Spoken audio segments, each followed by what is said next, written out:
Welcome to the Greater Houston Black Chamber's 87th annual meeting. Tonight, we will swear in our incoming board of directors, learn what's happening at the chamber, and engage in an impactful town hall discussion about how COVID-19 is affecting Black businesses.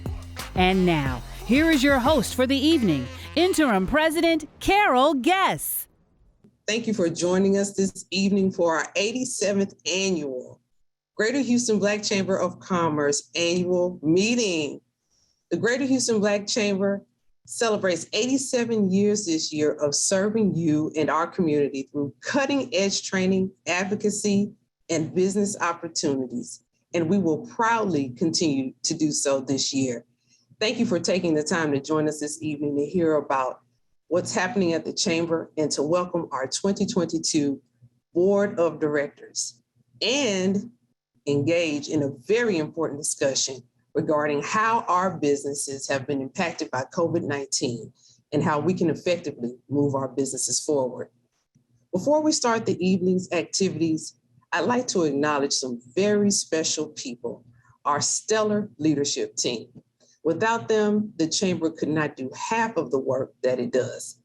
First, I'd like to thank our governing board of directors, who you'll meet later on in the evening, our advisory board, our foundation board of directors, our Missouri City Steering Committee, which places special emphasis on members' needs in the Missouri City and Fort Bend areas, and our committee chairs and co-chairs. Special thanks to all of you for your impactful contributions to the Chamber. Our Chamber members, sponsors, and partners work together to make our work effective. Thank you for your investments in the Chamber. We'd also like to extend a special thanks to our sponsors for this evening, whom we will hear from later: Port Houston, Centerpoint Energy, and Houston Community College. Thank you for your continued support of the Chamber.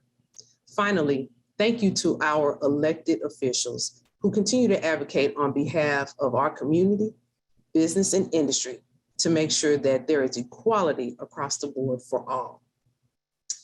You can be proud to be a part of a chamber that continues to perform for you in the midst of COVID-19.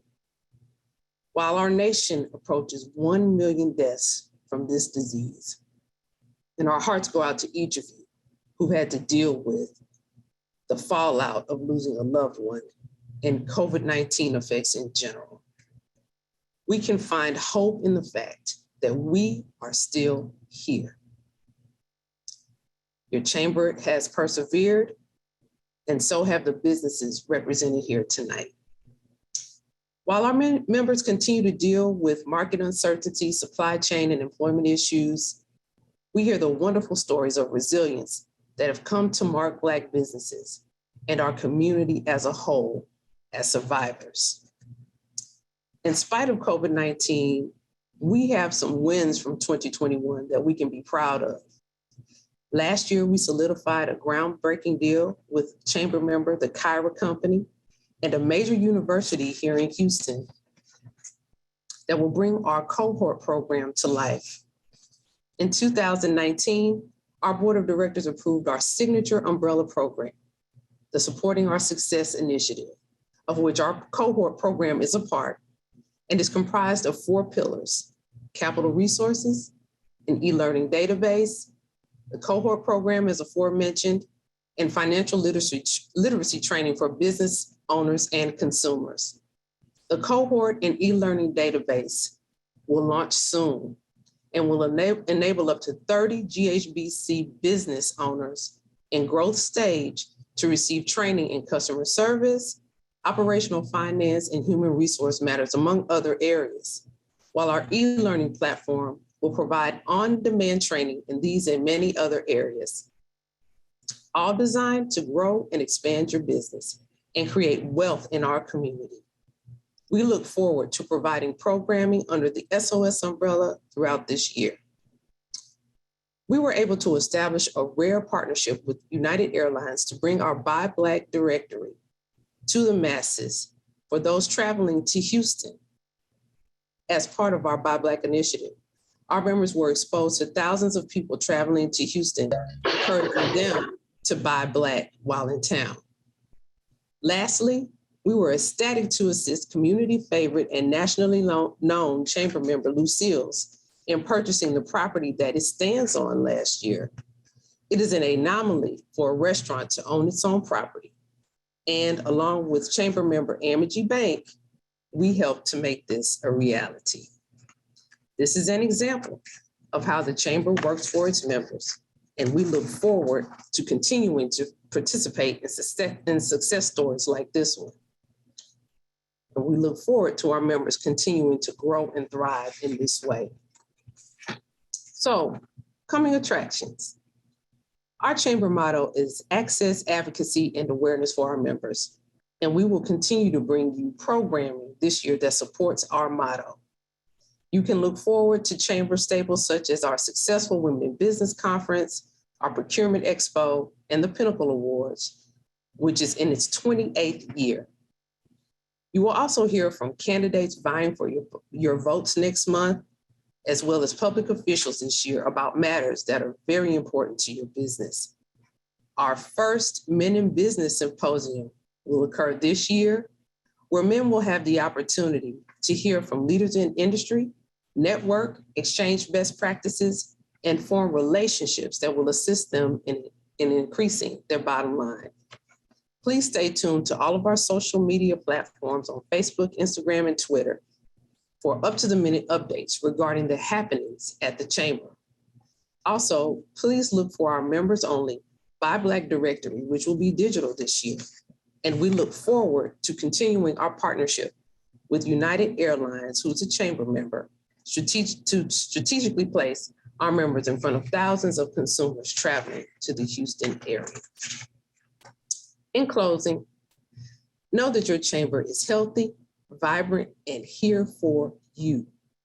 If you are watching and you are not a member, join today to take advantage of the opportunities that are available through the chamber. Thank you, and please enjoy the evening. Now, let's hear from the Greater Houston Black Chamber Foundation Board Chair, Courtney Johnson Rose. Good evening. I'm Courtney Johnson Rose, Chair of the Board of the Greater Houston Black Chamber Foundation, and it is my honor to welcome you to the 87th annual meeting of the Greater Houston Black Chamber. On behalf of our foundation board, I want to first congratulate the GHBC on 87 years of service to the Houston community, and congratulate all of the members of the board of directors that will be installed on this evening. The GHBC Foundation is a 501c3 nonprofit organization and serves as the philanthropic arm of the GHBC. The goals of the foundation are to financially support the initiatives of the chamber, support efforts to train and develop the next generation of African-American entrepreneurs, and to support programs that improve the Black business community in the Greater Houston area. We all know that the role that Black businesses play is significant to the Houston economy. Black businesses provide jobs and economic opportunities. Therefore, supporting the efforts of the Greater Houston Black Chamber is critical to scale and grow Black businesses. In 2022, in celebration of African-American success, I want to encourage you to plan to give and support the GHBC Foundation. As you plan your budgets for the year and how you will financially support organizations and give back to the community, we invite you to strongly consider contributing to the GHBC Chamber Foundation. Consider giving us your support as we support African-American students, young professionals, and businesses and equip them with the tools that they need.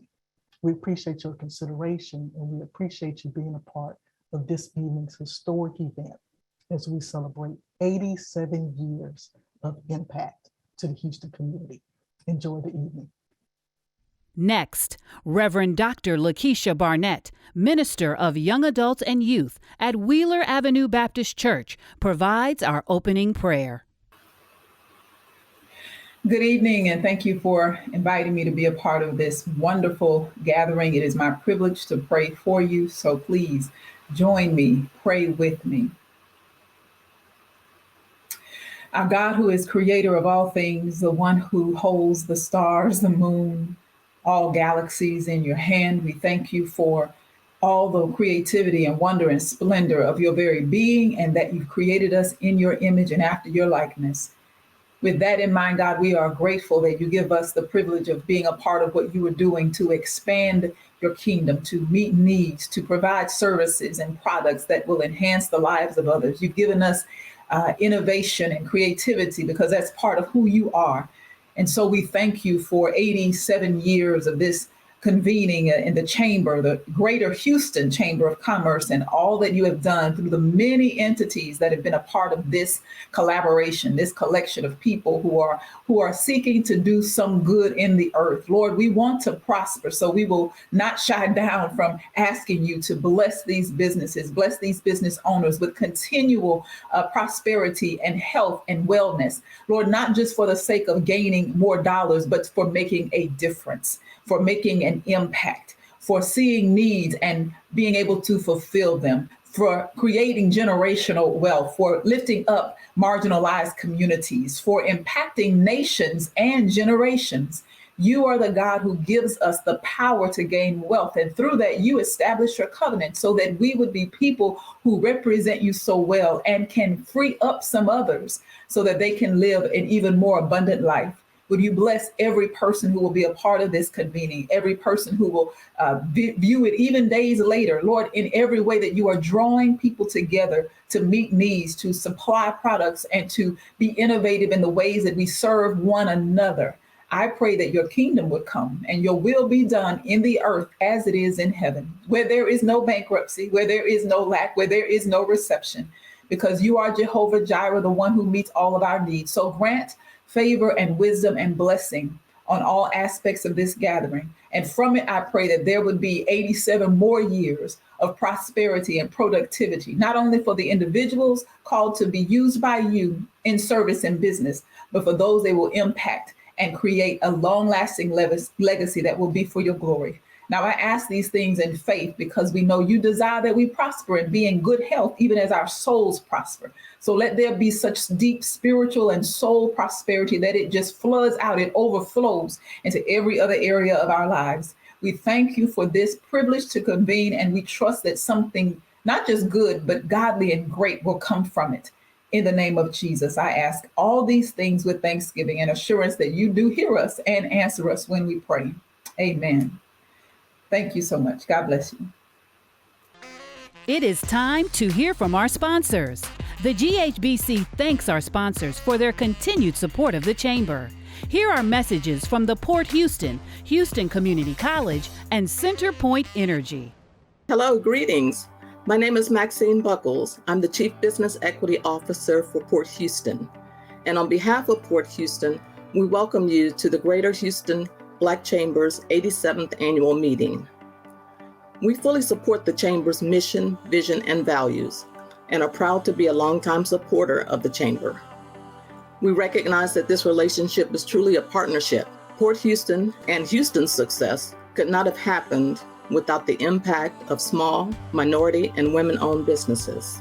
Since July 2021, we've added 119 firms as enrolled in our newly revamped Small, Minority, Women, and Business-Owned Enterprise Program. And as of year end, 1,376 firms were enrolled. We are proud of the success of the Greater Houston Black Chamber in providing business development and community outreach opportunities for its members. And we're especially proud of our partnership with the Chamber in establishing and supporting the Port of Houston Partners in Maritime Education. One example of this shared commitment, which was started over 10 years ago, is the Texas Southern University Maritime Transportation Management and Security Degree Program. This program is preparing students for careers in the maritime industry, graduated 97 students since inception. Congratulations to the 2022 incoming board members, and congratulations to each of you for being part of this awesome organization. Enjoy the program and have a great evening.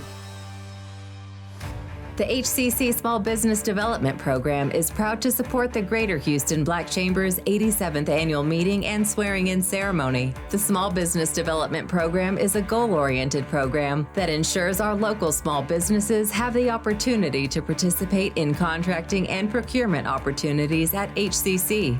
One of the ways we make this happen is through our networking opportunities. Each year, the Small Business Development Program hosts its annual Access to HCC Procurement Expo, which is your opportunity to network with our end users and community partners. This year, our expo will be held on March 8th at the West Houston Institute. We encourage your participation and support. Please reach out to our office for details. Enjoy the annual meeting and continue to support your Greater Houston Black Chamber. Good evening and greetings. On behalf of Centerpoint Energy, I would like to congratulate the Greater Houston Black Chamber on their 87th annual meeting. Centerpoint Energy is all about supporting our communities, and that is what the Greater Houston Black Chamber does. We have been a longtime supporter of this organization, and I am a proud board member. I have watched this organization grow and support so many small businesses to help keep their businesses going even in the pandemic. The Greater Houston Black Chamber is an organization that has a passion to see Black and minority-owned businesses grow and succeed. Keep up the good work you are doing, and I wish you much success as you continue to share in the community in helping these businesses thrive. Again, thank you. The GHBC is excited to install its 2022 Board of Directors and Officers. Please welcome U.S. Immigration Judge Clarice Rankin Yates, the first Black U.S. immigration judge for the United States, to install our 2022 Board of Directors and Officers. The position to which you have been selected is one of dignity and importance. In accepting this position, you undertake a responsibility which is not to be assumed lightly nor carelessly discharged. You are charged with the duties of seriously and resolutely furthering the objectives of the Chamber. The Greater Houston Black Chamber Board Directors are as follows. Tico Reynolds Houseman will be the board chair. Nicole Streeter is the vice chair. Sherifa Lawal Price is the second vice chair. Javon Sterling is the treasurer. Mel Davis is secretary. Jeanette Hammond is director. Dale Lockett is the director. Donald Naylor Jr., director. Carmi Williams, director. Charles Wilson, director. With the policies and bylaws as your guide, you must be ever ready to exercise the functions of the board of directors with which you are entrusted. Further, you are charged with governing this organization according to the laws of democracy, under which every person who wishes to speak shall be heard, toward the end that in every matter considered, the best opinion shall prevail, through the express will of the majority, and best course of action followed. Do you accept this charge? If so, reply, I do. Now raise your right hand and repeat after me. I, please state your name, do solemnly affirm that I will faithfully execute the duties of the Board of Directors of the Greater Houston Black Chamber,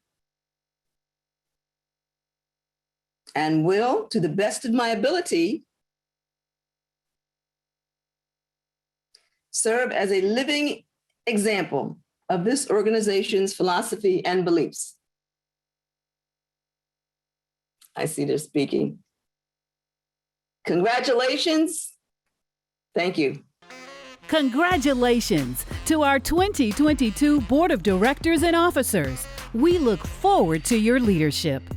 It is now time for our Black Business Town Hall. And to get us started, here is GHBC Interim President Carol Guess. All right, thank you. Thank you everyone for joining us again. We are getting ready to engage in our town hall meeting.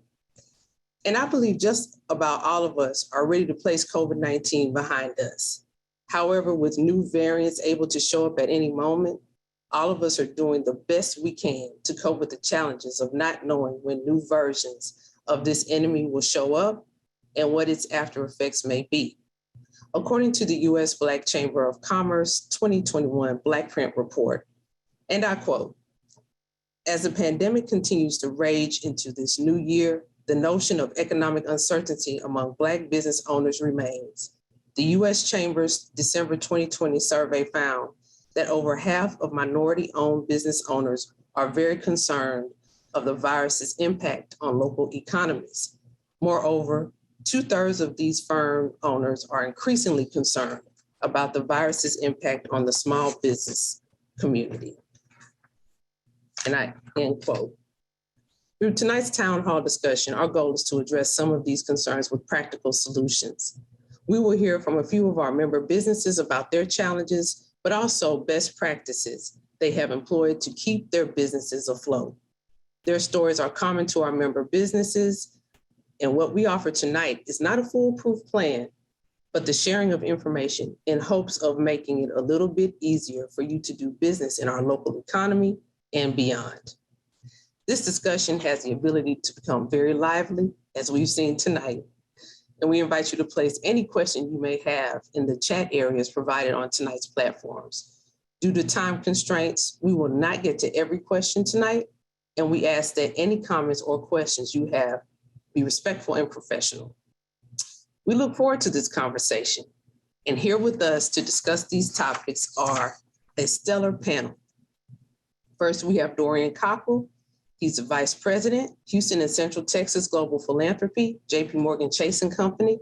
In his philanthropic role, Dorian seeks to help people who want to open businesses get started and also help with workforce solutions.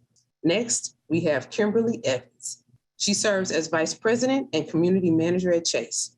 Kimberly is well-versed in business transactions and consulting and specializes in making connections between business owners and funding sources that can help our businesses to grow and expand. We'd like to thank Chase for their partnership and membership in the Chamber. Next, we have Timothy Jeffcoat, who's the District Director of the Houston U.S. Small Business Administration. Tim has been on the front lines of providing funding for small businesses in the Houston area since the onset of COVID-19 and has been extremely helpful in helping our business community and the Chamber navigate federal funding options throughout the pandemic. Next, we have Marsha E. Murray, who is a GHBC Advisory Board member and Director of the Office of Business Opportunity for the City of Houston. Director Murray's office assists small businesses in obtaining certification to participate in City of Houston contracting opportunities and monitors MWBE contract compliance for the City of Houston contracts, among providing other minority business services. And rounding out our panel is Derek Holmes, who serves as the Assistant Director of Vendor Diversity for the newly created Harris County Department of Economic Equity and Opportunity, where he oversees Harris County's MWBE program, which includes goal setting, good faith efforts review, and other compliance functions. So everyone, let's welcome our panelists and thank them for being here today. And we will start off with our first GHBC member video.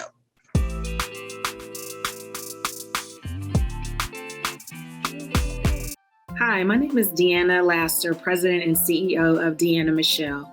We are a technology firm that has two segments. One is in technology consulting, in which we service corporations through digital transformation, portfolio project management, and agile centers of excellence. We provide services to help our clients take their business strategy and map it to their technology capability, the delivery of their technology capabilities. Taking that same mindset of digital transformation or technology, we have embedded that into the fashion industry, in which we are leveraging the concept of a micro factory, and we're building that right now. The pandemic has been pretty interesting. There was some struggle up front, a sense of me stepping back and reassessing if what I was doing was still relevant to my clients, and that checked off. And then also looking at opportunities beyond my core clients and seeing how I could scale my business for the direction in which our economy was headed, and also the change in how consumers are purchasing and buying and making decisions on their new normal and what's going on. I think the thing that is needed now for established small businesses such as myself that is serviced corporate clients, and what would be helpful is not just introducing us to procurement resources within a company and even getting us certifications. All those things are good, but really giving and sending out or providing contract opportunities, also for funding opportunities. I think that loans and venture capitalists can sometimes be scary because we're still trying to make sure that we can sustain. I know for me, I'd rather grow my company by obtaining new work than getting loans. And once we get an opportunity as minority-owned businesses to establish the relationship, establish the rapport, show our value, show our worth, deliver in excellence, I'm in a position in my career to where I offer expertise, I mentor others. And so I want to make sure that I am available to give as well as receive without a ceiling that doesn't feel good. And sometimes, you shouldn't do business based on feelings, but you should do it based on your values.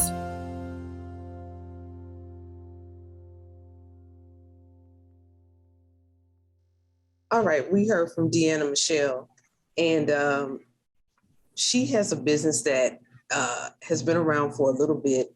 She has been in business for a while, and she's looking for alternative means to the loan structure that she's been involved in. She's also looking for opportunities as far as contracting is concerned. So you heard some of her concerns, and I would first like to go to Director Murray. Being the director of the Office of Business Opportunity, I know you hear a lot of requests from the business community about contracting. Can you put me in front of people? Can you help me with procurement? How can you assist me in obtaining contracts? And so when you're interfacing with someone like Deanna, how would you say that, what are your answers to a person in Deanna's place? Good evening, everyone. So we're often certainly asked about, well, can you get me a contract? Can you connect me to the decision makers? There's a common misconception that, the Office of Business Opportunity actually awards contracts. We don't, but we do serve as an arm to advocate for the inclusion of MBEs in our contracting process, certainly for our decision makers to actually just make sure that, the involvement in MWBEs is top of mind. So we serve as the advocacy arm, but we're not awarding contracts. But we do make a concerted effort to make sure that we're getting out information about contracting opportunities actually on a weekly basis. At the beginning of each week, we actually produced an e-blast that has a litany of contracted opportunities, not just with the city of Houston, but also just with other local governmental entities, as well as private sector entities who have opportunities out there, because we want to make sure that that people are armed with the information. One of the, I've been having conversations with some private sector partners recently, and there were some offers to put on some supplier diversity meetings, informational meetings. And I said, I think information is wonderful, but we really have to have some tangible opportunities that people actually can take advantage of. So our focus is really making sure that we can identify what those tangible opportunities are. We certainly can certainly take feedback and certainly can improve upon what we're doing and expand upon what we're doing, but we really do try to get the word out about contracting opportunities. Deanna could reach out to my office directly, where our business development manager can sit down, and talk about what those specific opportunities for her type of business is with the city, if in fact those opportunities are with us or elsewhere. Okay, thank you, Director Murray. Would any of our other panelists like to comment on any of the statements that Deanna made? She's in a growth stage business. She's been in business for a really long time. I think I'd like to hear from Kim. You work with these types of businesses a lot, and you're always looking for opportunities to connect businesses to opportunities. So with a business like Deanna's, where do you think you would fit and help Deanna in expanding and growing her business? Sure. She mentioned contracts as well, access to capital, which the two go hand in hand, right? And so one of the things that I like to do with entrepreneurs is to actually sit back with them and take a step. There's a step before you get to the contracting stage, because you have to know your capacity to be able to take on a new contract. There's always expenses. Even if you're a service-based business, if you are a product-based business, there's always some cost that will be incurred while you're in the contract stage before you even awarded the contract, and then once you are awarded the contract. So it's really important for entrepreneurs to be able to understand their cash flow and their capacity where they are, and to be able to look at a set of projections and say, okay, if I take on this contract, or if I win this contract, what next? What would my cash flow start to look like? And once entrepreneurs actually walk through that exercise, it opens up a completely new door for them in regards to understanding how much of their cash flow is going to be eaten up in the beginning before they even receive their receivable. And so I would say to this entrepreneurs, number one, if you haven't sat down with your CPA, make sure that you understand where your cash flow is now. And if you were to get awarded that magic contract, what would happen to your cash flow from that stage? And then at that point is where you start to factor in the types of capital that you will need. She had mentioned venture capitalists, right? Venture capitalists are seekers of high growth companies. When I say high growth, I mean, you have to literally be going from 1 million to 20 million in a month, and 20 million to 40 million in the next month. And so oftentimes venture capital is not the capital that entrepreneurs need, but there are other forms of capital out there that could potentially get them through the bridge stage, bridge capital that will get them to the contract. And then once they get to the contract, there's other forms of alternative capital that individuals may land on a purchase order, on the contract itself, depending upon who that individual is, what type of contract it is. But first, they need to understand where they are, and then what the company is going to look like once they take on that contract, not only from a financial perspective, but also internally. What other personnel will you need, or HR human resources will you need in order to fulfill that contract and sustain it? Thank you, Kim. We have Deanna Laster with us. And Deanna, you've heard some of the comments here from our director and from Kimberly. Do you have anything that you would like to ask or add? Thank you for having me this evening, and I appreciate you listening to my feedback and concerns regarding my company. Kim, you made a good point that I wanted to just kind of point out. One of the things from a small business perspective is when we have assessed our capacity and how we can scale when we get that large contract, it is that's the number one question that we get asked for supplier and diversity programs. And so for companies like mine that's in that gray, definitely not ready for a venture capitalist, not yet, and also still not in need of working capital either. So have a bandwidth from a cash flow perspective to sustain even a 60 to 90 day term PO. But it's just a matter of getting in the door, meeting the decision makers beyond the procurement team, which I know we need to go through the procurement team in some regards.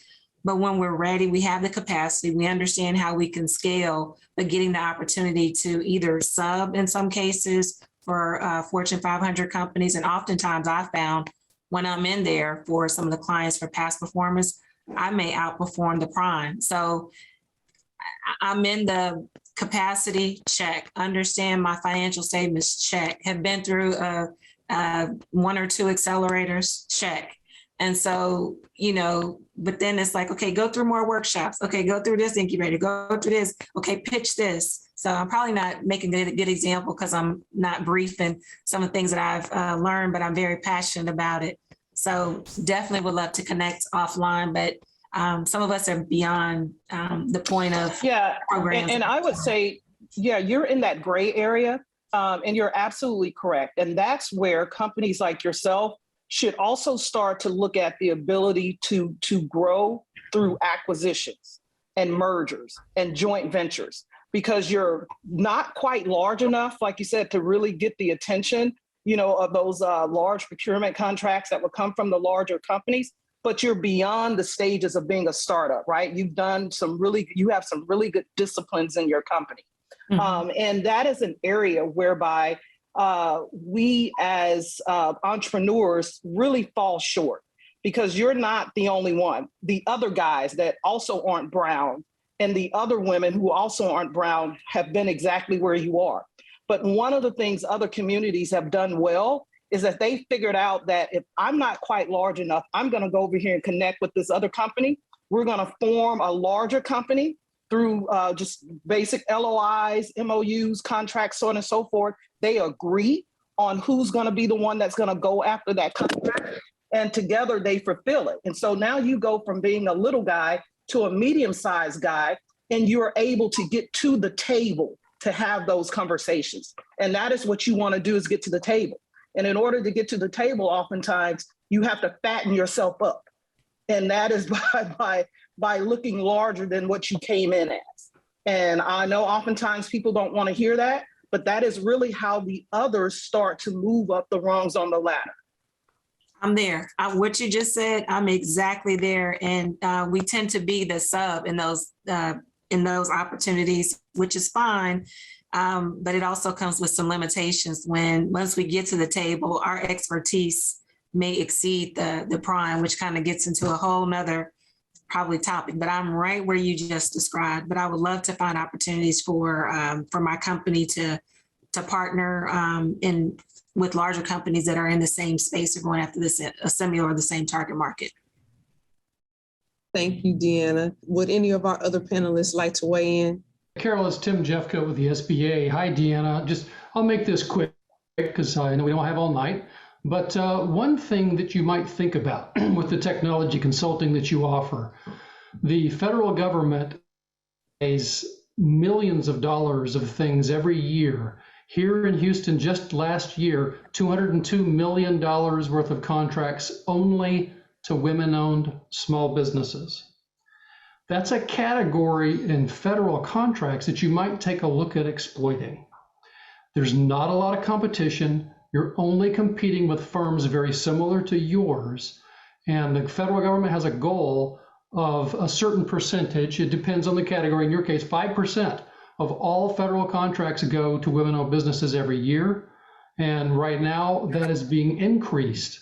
So in the next year or two, you should see those contracts increase.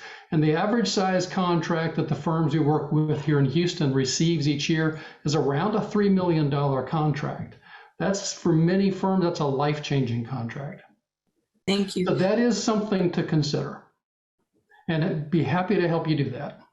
Thank you. I'd be curious also in talking to you, what certifications would need MBE, WBEA have? Yeah.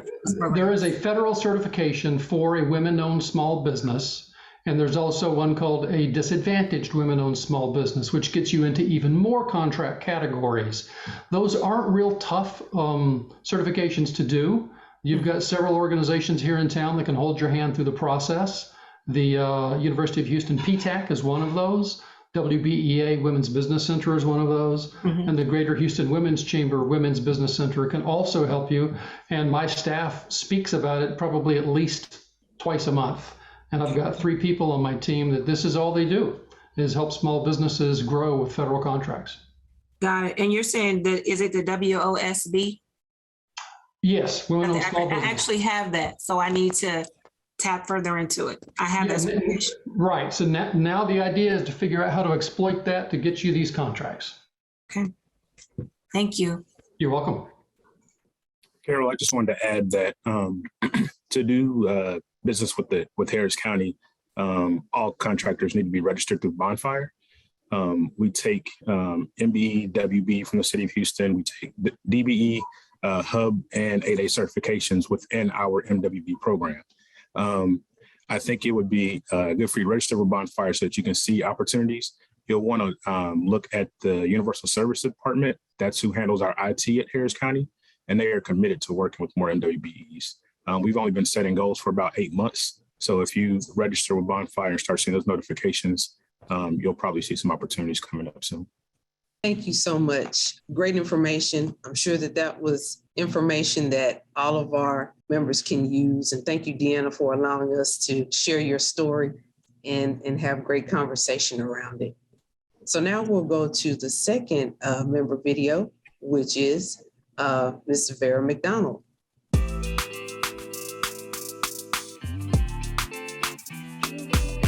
Busy Bee Mobile Health Clinic is a patient-centered primary care on wheels. We go to homes to do well child visits, lab services, vaccines, and screening.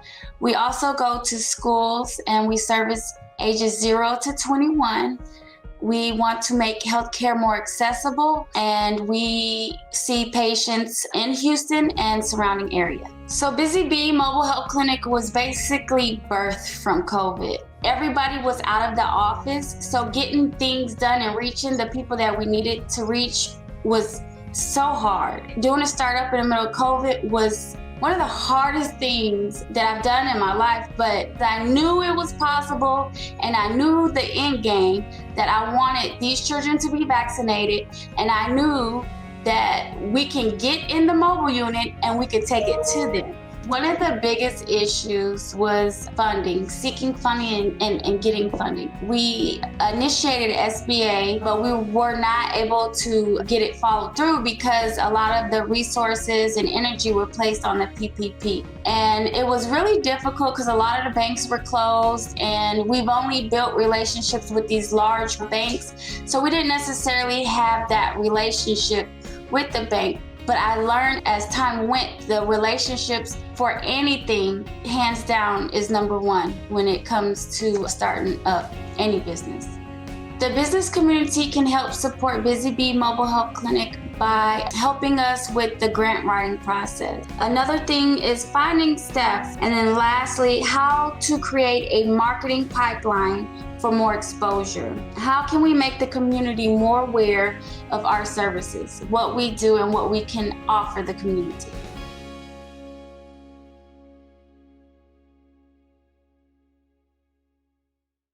Okay, thank you so much for sharing your story, Vera. And so one of the things she talked about was funding. And as you all know, we typically have a funding gap in our community with our businesses, especially during COVID-19. While I can say that most of our members were successful in obtaining PPP and EIDL loans, there was a vast section of our community that did not receive them, based on the fact that they had technical assistance issues. There wasn't a way to get information to them with regard to those loans.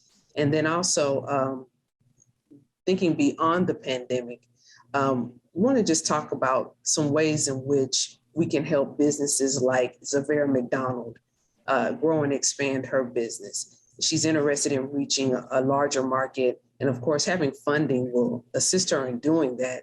So I wanted to get your thoughts on that. And Vera's business is probably about 2 years old. So Dorian, she might be in the stage of business where you like to live. So Tim, Dorian, and Kim, if you could just give us your thoughts with regard to how you might be able to assist a business like Vera's. Yeah, I think she has something that is cutting edge and really the future of work when it comes to mobile healthcare. And so my first thing would be to connect with the local community college systems here, because they often have Texas Workforce Commission grants that allows employers as well as the community college partner to receive a grant from Texas Workforce Commission to procure any equipment, property, or build out for staff or help with apprenticeships. And so I think whether it's through Skills Development Fund, through Texas Workforce Commission, or a self-sufficiency grant, through Texas Workforce Commission. I believe, that would be the ideal way to get a grant that would allow the community college as well as her business to really move forward. And in my role in overseeing philanthropy and supporting community engagement with JP Morgan Chase, we would also look at investing in an ecosystem. What would an ecosystem look like of employers that have these type of businesses, so we can develop some type of business support or business development ecosystem here in Houston. We have done this work already in San Antonio, where we have invested in CDFIs and local institutions to build out an ecosystem for small businesses. And so I think this is something that would directly align with that, especially in healthcare, given that we're going to see an uptick continually in services as our population begins to get older and less mobile. So those are just a few thoughts top of mind that she could engage in to really find capital for her business, as well as connect to the talent at the community college for supporting her work for scale. I would just mirror that. One of the things when it comes to capital, right? We always hear capital and we think necessarily the first thing that comes to mind is money and resources, or some type of economic resources. And, Carol, our good friend, Robert Hines, will always say there's three types of capital, right? Money capital, social capital, and intellectual capital. And I think when it comes to social capital, whether you are in a nonprofit model or your model is more of a social business or a for-profit business, like the entrepreneur that spoke before, one of the things that we can never discount as well is social capital. Not just looking for different contracts. That in of itself takes time. You literally would have to have someone on your staff or a grant writer or someone who's constantly answering RFQs or, going through that entire process. And we should also look within our communities and outside of our communities. If we have a local business, if we have a business that can scale outside of Houston, to start to look for conferences that we can attend that nail down to those decision makers that sit at tables. Every national procurement organization has hundreds, if not a few thousand corporations that meet, even now as people are getting back to meeting in person. And I would just say that a part of your social structure should also be getting out and talking to other nonprofits that you admire and getting to know those individuals and those directors that run those nonprofits, and even in your for-profit business, so that you can start to scale your social network. Thank you, Kim. Any other comments from our panelists? I'll just make a quick one. For entrepreneurs seeking capital, it can be really challenging and confusing sometimes. You're really good at running a medical clinic or running a boutique or whatever it might be, but you might not be good at talking to bankers and explaining to them in the terms they like to hear that makes it easy for them to say yes. So SBA in the Houston area, we've got about 250 free resources that will work with folks like Busy Bee one-on-one, help them get that ready, help them get their figures together so that it communicates to a lender. A key is how much money is needed. There are different pockets of the lending community that lend different amounts. But with the resource partner, as we call them resource partners, those are folks that we fund here in Houston that help us with this kind of thing. And those resource partners not only will help the small business understand how to deal with a banker, how to talk to them, how to communicate their needs, but they'll also help them choose the banker. So they'll frequently have contacts with multiple, I keep saying bankers, it can be other lenders too, nonprofit lenders, et cetera. But they know multiple lenders because not every lender will fund every situation. Some lenders might not like franchises. Some lenders might not like oil and gas. So that's part of the competence that they bring. And with 250 of them here in Houston, free, available to sit down with you on your business at any time, it's an excellent resource. One last thing on this, that's a medical practice, and I know the next video is also going to be a medical practice. I just want to mention something about one of our partners, the SCORE organization here in Houston. One of the things they bring to the party that is so interesting to firms like the ones whose videos you're showing tonight is they have been there, done that. They are largely staffed by volunteer entrepreneurs, folks that have started and run their own businesses. They've achieved a level of success where they don't go to work anymore. And I checked, nationally, they have 552 mentors that have specialties as running medical practices. So that's 552 people, not only in Houston, but across the US, that are available to consult with Busy Bee or others, just like we're doing right now on Zoom or Skype or Teams or something like that, and help them determine how to fill their pipeline of clients, help them decide how to best get visibility of their business. And they aren't just saying it because they studied it in college and they know what it means. They're telling them about it because they've done it with their own medical practices. So that's a really powerful resource we've got right here in Houston, the SCORE organization. Okay, thank you for your comments, Tim. And so now we're going to move to our final video from Alexia McClurkin.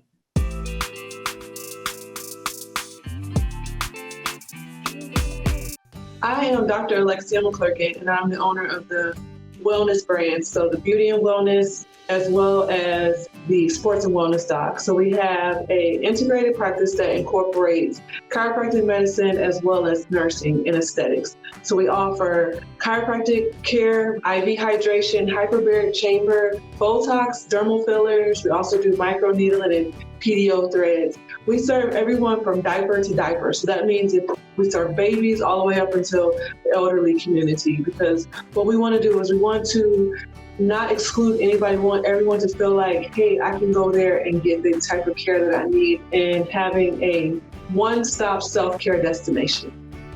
The pandemic has been, as anybody can say, any business owner can say, it's been difficult. We send out emails, we send out text messages like, hey, we are open, we have complete sanitization protocols, and we also changed locations in the midst of the pandemic.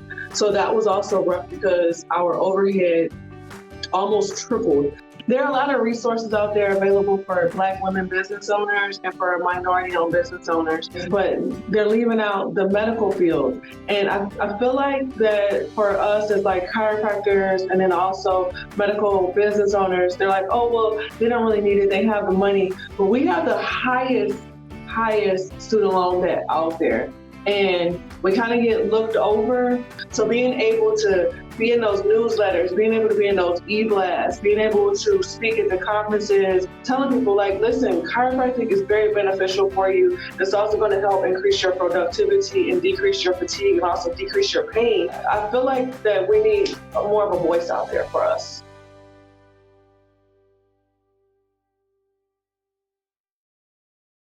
Good to hear from our member, Alexia McClurkin. You heard some of her concerns. I know Director Murray had a comment that she wanted to make. Director Murray, would you like to share your comment with us at this time? Just, for the previous video, I wanted to just add a couple of things that, for that company, I don't know whether or not they're actually certified with the city. I would certainly encourage them to get certified, but I would also encourage the owner to get connected with our health department, because I think the services that are provided are really synergistic with a lot of what we're doing now, especially around vaccination and just accessibility of healthcare to the community. So I'd really encourage that business owner, if she hasn't already done so, to actually reach out to see what opportunities there are with our health department. The other thing I wanted to mention is a new initiative that the Office of Business Opportunity is rolling out right now. It's actually a investment crowdfunding initiative to assist local businesses raise capital for growth from community-based investors.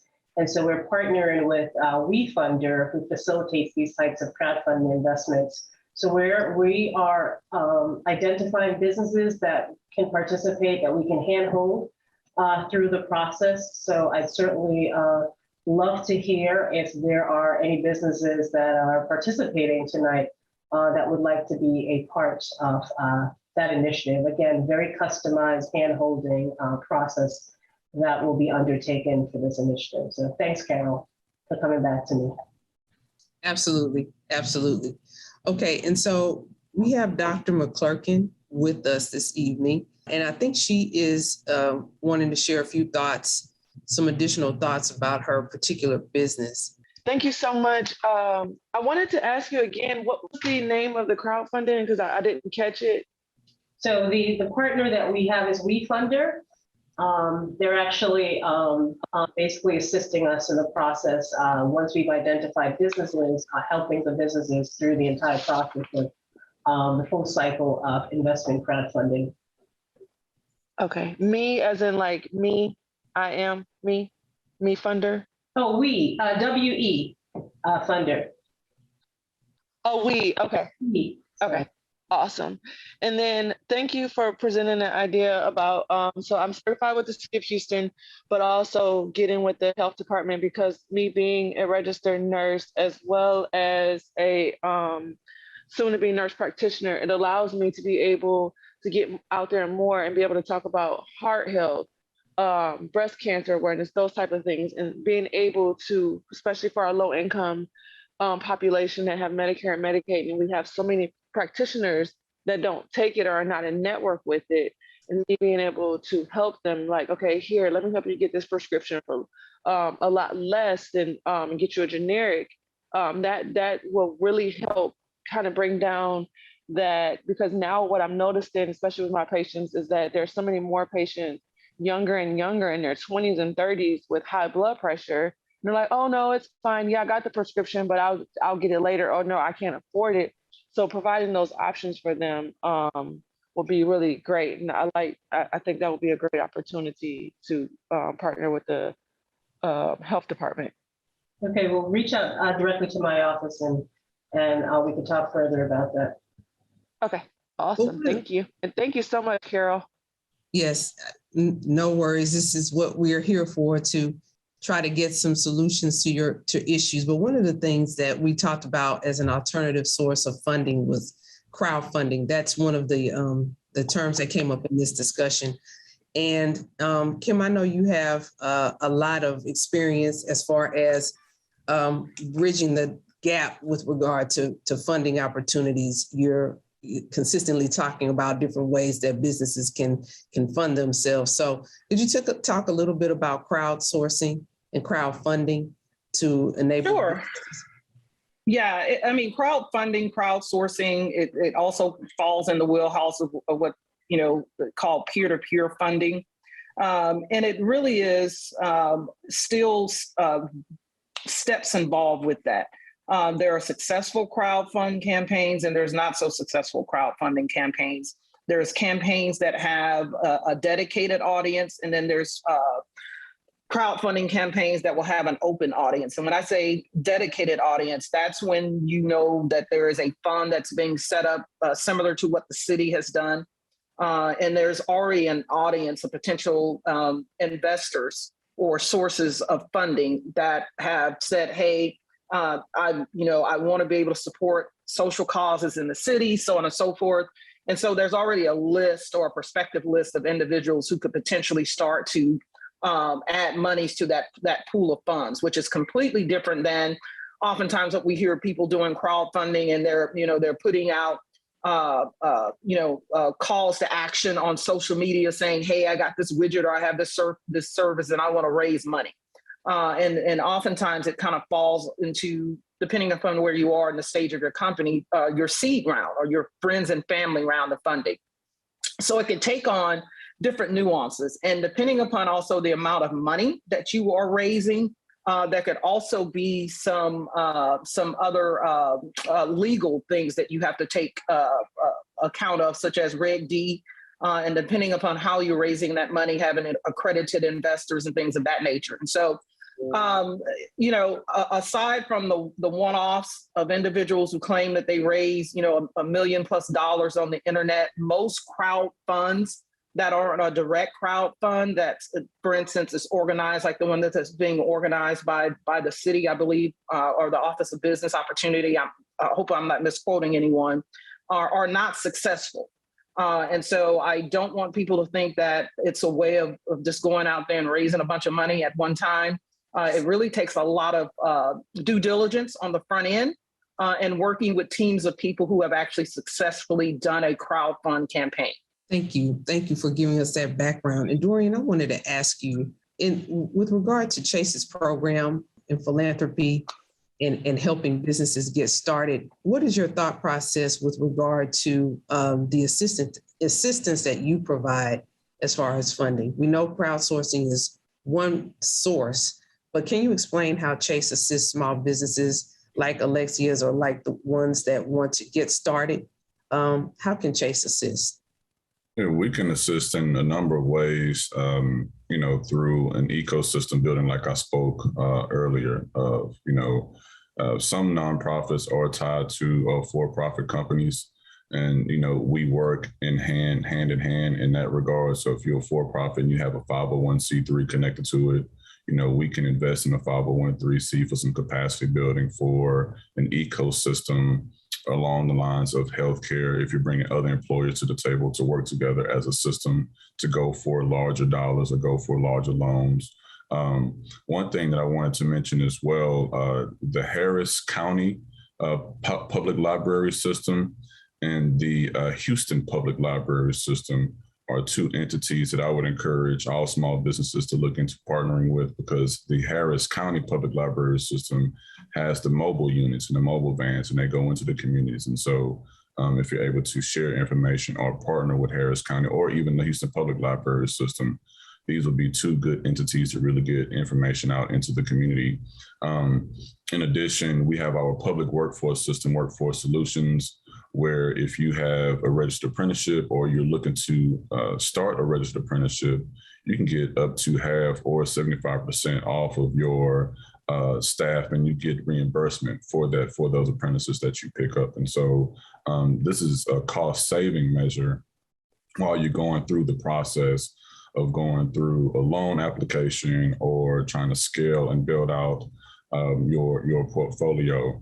But as it pertains to philanthropic dollars, we invest in 501c3s. That doesn't mean our 501c3s does not help small businesses. And so in that regard, I will look at, your local CDFIs. So, your community development financial institutions, such as a LISC Houston or a LIFT fund or a People Fund. These are also organizations that you can actually get capital from, and it has a different interest rate and different application process to kind of even really get you ready for some of those larger dollars through traditional banking. And so these are just some of the steps and ways that I would advise any small business to really take advantage of what's available here in Houston for their growth. Thank you, Dorian. And thinking about monies that are available, we know that Harris County had several opportunities, grant opportunities at the height of COVID to help small businesses. And Derek, just wanted to come to you and ask you, do you know whether there are any future plans going forward as far as grant monies are concerned connected to the county? And if not, what plans do you all have in your department to help small businesses? Sure. So as you stated, we gave over $70 million in funding across 3 funds. We assisted over 5,000 businesses, gave away grants between $5,000 and $25,000 to local minority, women, and veteran-owned businesses. We definitely want to explore more opportunities. And if you guys have any input or feedback, we want to hear that so that we can help you guys grow. From a planning standpoint, right now, we are planning to partner with a lot of local organizations that are already doing some of these similar programs. Because we are a new MWB program in an area that has had MWB programs since the 80s. We don't want to come and recreate the wheel. But we want to try to bring more resources to the current programs to make them stronger and come up with our own unique programs so that we can help some of the other types of businesses that might not have having programs or have the resources to help them in the past. So going forward, thank you for that. And going forward out of COVID, as we're hoping that we're moving past COVID there's still some uncertainty out there. Our businesses are not real clear on what the future looks like. Everyone is pretty much trying to do the best that they can in the middle of this crisis. Can you talk about contracting opportunities with Harris County? What is the thought process around this new push at the county level to increase equity and opportunities for our businesses? Businesses like Dr. McClurkin's and businesses like Deanna's would likely thrive from being able to partner with the various health departments that are associated with our public sector entities. So can you kind of speak to that as far as the county is concerned? Sure. So in the summer of 2020, the disparity study came in, and Harris County's disparity study showed that we had 9% utilization with 28% of minority women-owned businesses in the area. So the county decided to set a 30% aspirational goal. And so that's what we're shooting for. We do contract-specific goal setting, of course, with the county. And so with each contract that's over $50,000, it literally comes across my desk and I will put a goal on it if there is the visibility in areas for opportunity. Besides that, I would say that we also have the Harris Health Disparity Studies being worked on right now. So there may be more opportunities based off the outcome of that. We also are putting, the court has decided specifically, Commissioner Ellis and Commissioner Garcia put up $200,000 to fund some disparity studies within the area with the local ISDs and community colleges, which then will hopefully pump in more certified firms as well as more opportunities from those entities. So we're really taking a high level approach to this and making sure that we are creating the most opportunities that we can for the certified firms that already exist. So it sounds like the best way for our businesses to be able to take advantage of opportunities is to make sure that they get certifications in the MWBE space on every level, local, state, federal, and county. Because one of the things, we have this MWBE system in place, and, there are pros, there are cons, there are people who are against MWBE. There are even businesses that think that, possibly certification doesn't really help their businesses. But I would like to ask Director Murray and you, Derek, to comment on the benefits of being certified. So I will say, aside from the fact that, obviously the city has had its program for many years, almost 40 years. And the focus has been to be inclusive of MWBEs in our procurement. And the only way that you're going to participate in that, be able to take advantage of those goals that we put on contracts is to be certified. And as you can hear from Harris County, that's a similar model that they're using as well, the port as well. So there are a lot of entities locally that has a lot of opportunities, millions of dollars worth of opportunities, where you can only really take advantage of if you're certified. And I've noticed, that over the last couple of years, the private sector partners that we've been talking to are really starting to rely on our directory of certified firms as their pipeline for their supplier diversity program. So it really behooves business owners to get certified. It doesn't cost anything with the city of Houston. It's free, and we have a update process every 3 years. Maybe the initial application process is quite involved, but after you're certified, it doesn't require a lot of energy to just keep up your certification. It will not hurt you. Now, just getting certified alone, obviously, without doing anything else, is not going to actually be sufficient. But it's still a very valuable thing to have, because again, a lot of entities are relying on that to identify a business as an MBE business. One other thing I would say is that it's really important to not wait until the last minute, until opportunity come up to seek certification. Certification, if you're not certified, that is something that you want to get done now ahead of time. And I say that because we get anywhere from 60 to 100 applications for certification per month.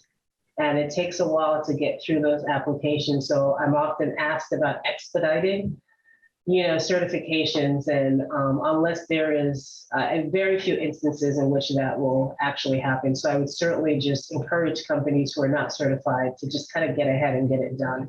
It is a beneficial element to add to your business. Yeah, the only thing I might add to that is for those that are currently certified, maybe look at other areas that your business can participate, maybe expanding your certification. For example, if you're a certified attorney, maybe not limit yourself just to legal work. Maybe you have a office that has a nice size printer, so you could maybe do some mailing and printing work.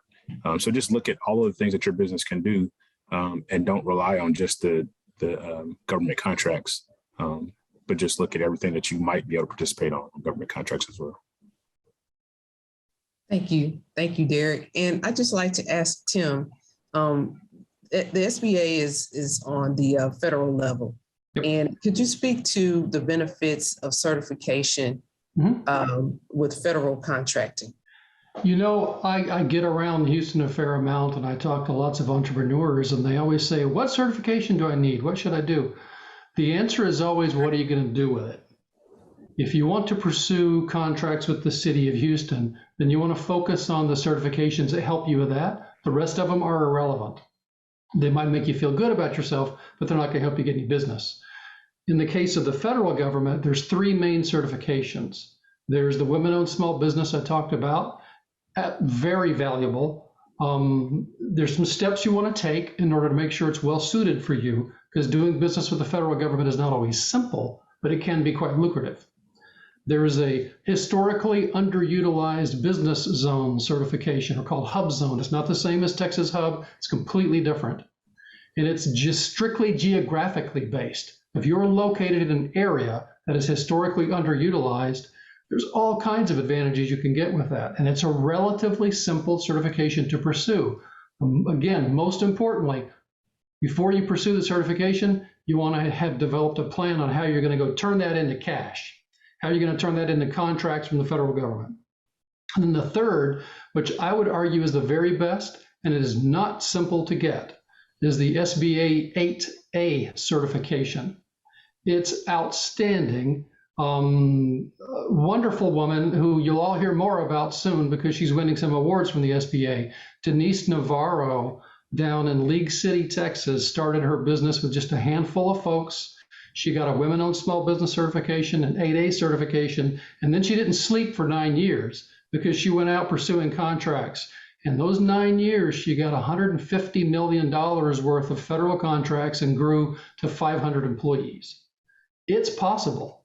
It's hard work, but it's possible. So yes, I think the certifications, all three of those are very valuable, and I know firms that have all three.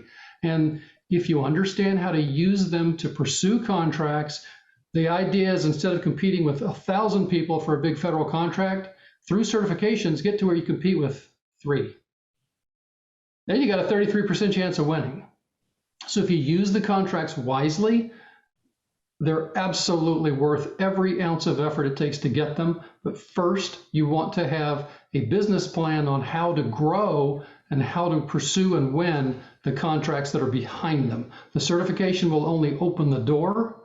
You got to have all the strategies and the resources to pursue them and win them. And then I think it was Kim was saying, and to fund them when you get those contracts. Because if you don't have a funding source when you get those contracts, it ain't going to be much fun trying to execute them.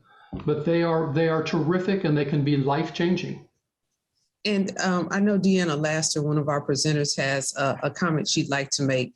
But Kim, can you kind of piggyback on what Tim said about being the ability to fund the contracts? Because again, it goes back to the ability of our businesses to receive funding. So wanted to see if you had any thoughts about that. Yeah, absolutely. And by the way, Tim Jeffcoat, Houston, that whole SBA team, they have just been doing an excellent job for years and years. And all of the gems he's dropping in regards to SCORE and all of the resources that they have, I would say to any entrepreneur, at least 1 hour out of a month. I don't really care how much you've grown, take the time to look at the resources that are provided through the SBA, because there's always an opportunity either through SCORE to have an advisor or to learn something about your business that you did not know prior. And those hours add up month after month. That being said, absolutely. I always say to entrepreneurs, and I think someone mentioned that the big banks, right? You yourself talked about, Chris Williams and his success through Amegy. Jeff mentioned how, his team can help you vet, lenders and individuals, whether they're through CDFIs and other means, who have an appetite, a credit appetite for your particular need. That is critically important. And so I would say to any entrepreneur that you need at least at a minimum 2 to 3 resources of individuals, names that you can pick up the phone and call and talk to, because you will often need different types of funding at different stages of your company. And not always the bank where you have your deposits is going to be the bank that is going to be most favorable to you for credit. So number one, don't put all your eggs into one basket. I don't care if it's $5,000 that you need. You need to start developing those relationships. And so I would say that that's key. And also to sit down with someone that's the SBA SCORE that can help you start to translate your business needs into a financial language. And oftentimes entrepreneurs don't even know they're going to have a financial need, or they'll just say, I need capital. Well, what kind of capital? How much capital? And just don't say a nice round number, because I know you haven't done any research, because I have yet to see one piece of equipment that's actually worth $100,000 either. So that's not what you need. And so do the due diligence. And if you don't have the time to do the due diligence, get with an advisor, a CPA, someone that can help you, and start to become legitimately acclimated to the language of capital. You're always going to need it unless you're going to bootstrap your way through your company. And there's all different forms. And the bank oftentimes is not the only source, or will oftentimes not be your main source of capital. As Dorian mentioned, especially depending upon where you are in your business and the different stages that you go through. Thank you, Kim. And Deanna, you had a comment that you wanted to make or question. Okay, I almost lost my thought because that was just so spot on, but I wanted to ask Tim a question. But Kim, thank you, because that is so important. I just purchased my office space in 2021, and the bank that I bank with cash flow declined me, but a smaller bank approved me. And I was just floored. The larger bank was describing the 5 C's to me: credit, I can't count credit, all that. And I thought I had all 5 and maybe 8, but they were like, nope. But another bank just took a, tax or just basic information. It was like buying a house. And I was just so grateful. And so I opened up an account. So thank you for that. Cause I was like, could I have too many banking relationships? That was one. And then Tim, I wanted to get the name of, so I actually applied for the 8A certification probably a couple of years ago, right before the pandemic, and was declined twice. And my husband does government contracts, and I understand it is lucrative. I see that from, his 20 years. And I was declined because, and I'd like to talk to you offline, but I just wanted to say this out loud, because I'm not the business owner, and I am the business owner, and I had other business certifications. But it was interesting, and it was disheartening that I had to jump through so many hoops to prove myself and write letters and the same things that I submitted to be certified at the county and the state and the city level. The federal government said no. So I'd be curious to know how to work around that. Sure. A couple of things. First and foremost, and I mentioned them earlier, there's an organization here in Houston called the Procurement Technical Assistance Center, PTAC. They're completely free.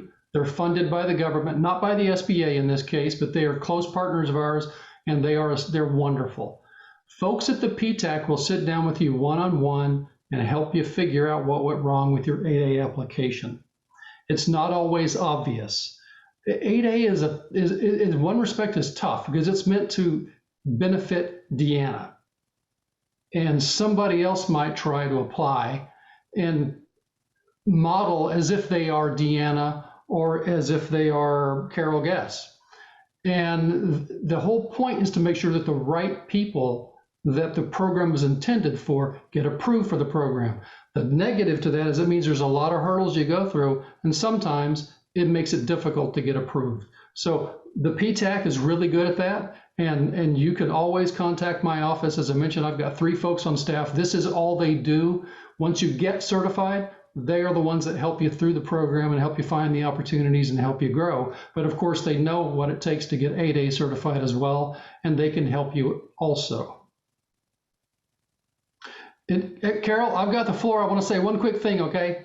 For those of you that realize now you might need more than one avenue for capital, just as Deanna mentioned, she's got 2, and Kim brought up that that's really important to do that.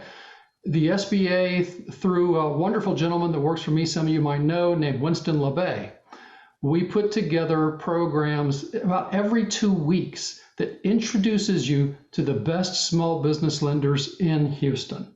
It gives you the opportunity to go to these events virtually, so you don't have to drive anywhere, and you get to meet these folks, find out who they are, get their contact information. You have limited time to talk to them in the event, but you do have time to talk to them in the event for them to say, wow, I like what you're doing. We would like to be able to fund you. And then offline, it gives you the opportunity to meet with them, either virtually or in person, develop that relationship and develop that contact base of the people that have money and understand small businesses. We do them every 2 weeks. Thank you, Tim. You all have done such a wonderful job of assisting our businesses since before the pandemic hit. The SBA has always been able to give us a lot of great information and community support. So thank you for all you do. And thank you to all of our panelists. We are... can I mention one other organization? Sure, Dorian, go ahead. The Houston-Galveston Area Council has their local development corporation, if you all are familiar with that. And they also provide assistance with capital and loans and financing for small businesses. And I know a lot of people don't think about, HGAC as a funder for your small business or getting you going, but through their local development corporation, they're able to provide that capital and assist with the application process as well. So I just want to put that out there as another resource for individuals. Oh, Carol, I just want to thank you and the Greater Houston Black Chamber. We love supporting you guys and all the great work that you do in the community. And for all of our entrepreneurs out there, just remember, you don't have to go it alone. Don't spend all day trying to guess at stuff. There are experts all throughout Houston. You live in a big city with a whole bunch of smart people. Get in front of them, get the right advisors, and continue to scale your companies and move them forward. Thank you, Kim. That's absolutely right. We heard SCORE. We heard a number of other organizations that are available to assist us. So make sure you take advantage of those. Continue to watch what we have going on at the Chamber, because we'll have these and other experts to consistently come back and just drop in and let us know what they have going on and how they can assist you. One of the takeaways that I have from tonight's discussion is that we can't get around doing the work. There are lots of challenges that we are faced as Black businesses and as African Americans, but we do have people here who are willing to assist us in growing and expanding our businesses, lots of resources available. And I can say that our business community, part of which is represented here, is very, very interested in making sure that your businesses grow and expand. And so please take advantage of the resources that they listed tonight. They are available to talk with you. So please let us know what your needs are, and then we will continue to assist us as best we can. So let's thank our panelists for being here this evening. And let's continue to network, continue to grow together. We're just about done with our presentation this evening. But before we move to our chair, Tico Reynolds-Hausman, some of her comments, we'd like to just express our condolences to the family of Frederick Barksdale and friends of Frederick. Frederick was a board member of ours, and he left us too early. And so we just wanted to take the time to say thank you to Frederick for everything that he's done for us. Our prayers are with his friends and family as they deal with his untimely passing. And we will continue to hold Frederick near and dear to our hearts in the Chamber family. So we hope that he rests in peace And again, our thoughts and prayers are with his friends and family. And now I turn to our new 2022 board chair, and I have the honor of introducing Tico Reynolds Hausman for closing comments. Tico is the Deputy Chief of Staff of Administrative Services for Harris County Commissioner Adrian Garcia Precinct 2, and is a small business owner, so she knows the challenges of small businesses. She has extensive experience in government contracting and procurement with a focus on developing MWBEs for contracting opportunities. She has served the Greater Houston Black Chamber for several years and became part of our leadership as co-chair of the Economic Development Committee, and then chair of the Economic Development Committee, and then later as a member of our governing board of directors. And she now serves as our board chair. So Tico, I now turn it over to you. Thank you, Carol. It is my distinct honor to accept this role at such an important time in our history. I know that together we will continue to move mountains and raise the bar on Black excellence. The Chamber needs your time and talent to continue to carry out the vision that the 19 founders set forth 87 years ago. Please visit ghbcc.com to become a member and join a committee. You can also make a tax-deductible donation to the Greater Houston Black Chamber Foundation. Thank you all for tuning in tonight, and please enjoy this custom piece written by the Poet 7 that commemorates 87 years of the Greater Houston Black Chamber of Commerce. Have a great evening.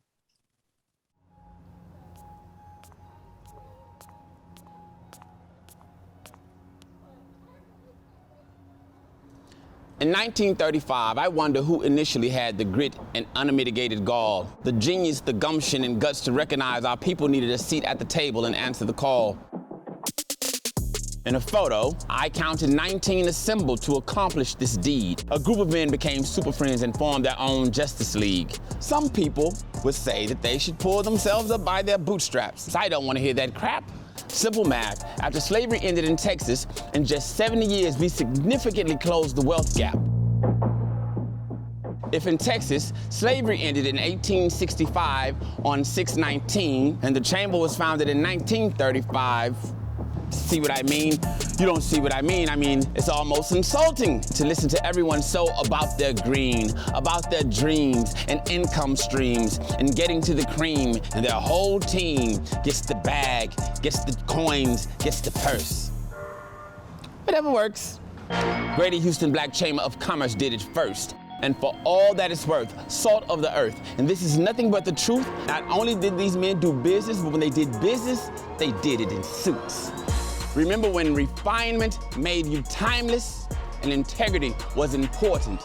In the distance, a vision crystal clear without distortion. We will continue to educate and grow businesses for the community in the community we serve. The pinnacle of poetry per my penmanship, if I were to put it in words. Together, we can do anything. I bear witness. In God we trust, but to everyone else, let's just keep it business. Let us reach back into the wards, woods, parks, gardens, glens, gates, and villages. Let us show the entire city why membership has its privileges. Into the future we go with fierceness. We must tell our kids, stop trying to be the plug. Control the power grid. To our membership, our partners, our women in business, this is a pinnacle pledge and we shall continue pursuit to find exceptional individuals that represent the culture as candidates for the Houston Black Leadership Institute. As I propose to bring this composition to a close, I pose a sentiment to you so sincere. On one hand, we feel like Black excellence has arrived, but on the other hand, we feel like it's been here. With the power vested in me, outright forth in favor of and intentional, that we, the Greater Houston Black Chamber of Commerce, recognize and celebrate those that have become the pinnacle.